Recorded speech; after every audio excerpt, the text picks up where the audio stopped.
Today, we're going to be talking about interest rates. Of course. Of course, we're going to be talking about interest rates. That's what everyone's talking about. But, anyways, I have a lot to share today. I think the interest rates are viewed as a negative thing when they increase. But from a real estate investor's standpoint, there is certainly many spins that can be taken to turning them into a positive. So, I'm going to talk through that. And then we're also going to touch on 3 negotiating tactics that you can use when you're negotiating a property specific to these interest rates. Anyways, let's dive into it, baby. So, just before we dive into 1, 2, 3, we're going to do a high level look. When you're talking with a seller, you're looking to have a negotiation with them where you're going to be sharing a story that discusses why you are offering what you're offering on a specific property. And you're going to have reasoning behind that, and you're going to have different aspects in your negotiation that back up your story. And this story can be 100% accurate. Right now, interest rates are high. Leverage that in your negotiations. Let's dive into it, baby. Number 1, leverage the banks. There is a specific debt coverage ratio that these banks utilize. So number 1, you really want to understand what that actual formula is, and then share that with the buyers. Be completely transparent with them and say, look, this is what the income is. This is known. The rental income is known. Sure, there's forced appreciation down the road, but if I'm going to get a mortgage on this thing right now and I'm going to get it financed, it's going to have to be with this specific income. And then it's going to have this specific payment. So it's pretty much a simple formula from there. You need to have the debt coverage ratio work. And this price that I'm sharing with you, seller, has to fit that specific formula if I'm going to get funding from the bank, which I do want to get funding from the bank because I'm going to also be working with investors. And for my investors, I get the best returns if we get bank funding. We have to bring less money to the table, knowing that we're dating the rate. Down the road, interest rates may go down, but that's speculation. Right now, we're having a conversation based on today. And all we know is interest rates are continuing to rise, and we need to make sure that we're planning for that, planning accordingly. Number 2, leverage the cash flow. It's a very similar conversation, but it really comes at it from a different standpoint. Most multifamily deals, you're going to be funding that through investors that are looking for a passive income. And you want to make sure that you're sourcing the number 1 best deals for those people. And you need to really make sure that you're factoring in the interest rates. I touched on it before, but that's speculation. You can't just have down the road investors, the interest rates are going to be at 3% again. We don't know that. We don't know that at all. And because of that, we need to make sure that the deal works in current market conditions. So leverage your cash flow. You want to have specific metrics that you're going to hit. 6% cash on cash, 16 to 18% IRR. So number 3, there's a lot less buyers in the market just because of speculation and these higher interest rates. So that's the time to use this for your advantage as well. When you're working with a seller, know that they may not have that many other people that they normally would be expecting to be dealing with, just because the market has depreciated and there's less folks in there. So you really want to use that, again, as leverage. So when you're going into a negotiation, use those 3 aspects right here. Now, let's go into Austin's love talk. For all you single folks out there, if you're going to be dating a girl, you're going to want to date a girl who you're not saying, in 4 years, I know she's going to change into this better person. Don't do that. If you are doing that, get out. You want to be dating someone who you currently like and can love for who they are. You're not expecting this change. And that is the exact same mentality you need to have with the interest rates. Yes, everyone says date the rate, but you need to make sure that you're marrying this property. And when you go into making your decisions on purchasing this property, whatever rate you currently have, make your plans where that rate isn't going to change down the road. Assume that interest rates are going to get worse because there's a chance they are.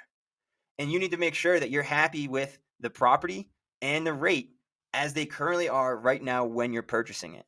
Don't hop on this speculation wagon and say, well, in 2 years, this is going to be great once she, figures out how to, do calculus and gets a great job, or from a property standpoint, once this interest rates drops back down, man, then we'll be at a great return for our investors.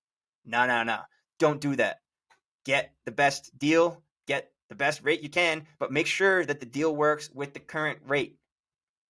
Anyways, that is the topic for Austin's Love Talk. That's so stupid. But anyways, I'm leaving it in there. I think that the overall analogy does apply. So keep that in mind. Now, I'm going to hop into an example where I actually show a deal that I purchased last month. And I'm going to have real life examples of how I used numbers 1, 2, and 3, and how I actually was able to leverage a cheaper buying price because of those. And then I'll show you the returns. Very small property, very small example. But I think sometimes when you're actually learning this type of stuff, seeing the deals and seeing real life numbers does help. So let's hop into it. All right. So real quick here, I don't want to overwhelm anybody with this spreadsheet. This is something that I call PAT, Property Assessment Tool. I've built it from scratch. But the point is not to talk about this specific tool. The point of this is to go through the 3 examples that I used and show how they are applicable in a real life deal. So number 1 is that bank coverage ratio. I have that built in right here with the formula. I'm not going to go through what the actual formula is. It varies based on every bank. But in this specific one, all I need to know is that anything above 125% turns this cell green. And it means that there's a good chance that this deal will be funded by the bank at these current metrics. Now you can see if the interest rate jumps up, say, to 15%, it's not going to. But if it were, you'll see this debt coverage ratio is now red and very low. So I would have to renegotiate with the seller to make sure that I could figure this out. This number, rental income's pretty fixed. Expenses, pretty fixed. So we'd have to figure something out here. It'd be either down payment would have to change or the overall purchase price. But for now, we're not talking about a 15%. I'm using 8. And you can see I negotiated to have it where at 8%, we could still refinance appropriately. Secondly, this column right here is very key. This is the investor metrics section. And for this specific deal, we wanted to make sure we hit at least 6% cash on cash, and we hit at least an 18% IRR. You'll see the IRR is much higher than 18%. That's because early on in this deal, we have a refinance, and we're going to be able to get that investor mostly cashed out and just leaving a little bit of money in this deal while they still get a good return. So again, when I was negotiating with this seller, I used this specific debt coverage ratio, and I used these metrics to make sure that I had a deal under these current circumstances that would be a good deal. Now, the upside. It is important to look at because it is potential, but again, dating it based on where we are right now, and then there's a chance down the road that things can change. So if I theoretically were to change this to a 3%, these numbers jump way up. You're looking at the cash flow on the right-hand side here, really high. And just for example, so you can see what I was at before, 8%, keep your eye on that column I just highlighted.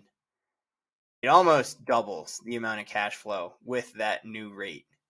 And obviously that's the upside, and that's why you want to still be active as an investor, because you can negotiate and get these deals with the numbers working at these interest rates, and then it's still a good deal. If they think nothing ever changes, you didn't speculate and you have good properties.